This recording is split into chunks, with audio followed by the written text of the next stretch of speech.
যখন কোন বান্দা সূরা ফাতিহার একটা করে আয়াত বলে আলহামদুলিল্লাহি রাব্বিল আলামিন, সঙ্গে সঙ্গে আল্লাহ জবাব দিয়ে বলেন হামিদানি আবদি, বান্দা তুই আমার প্রশংসা করলি।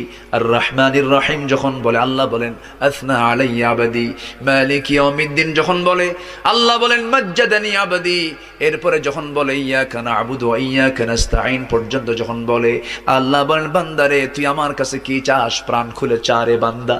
ইহদিনাস সিরাতাল মুস্তাকিম থেকে শুরু করে নিয়া ওয়ালাদ-দাল্লিন পর্যন্ত যখন বান্দা বলে তখন আল্লাহ বলেন বান্দা নামাজের মধ্যে এমন প্রেমের খেলা খেললি বান্দা, তুই যা চাইলি সব আমি আল্লাহ কবুল করলাম।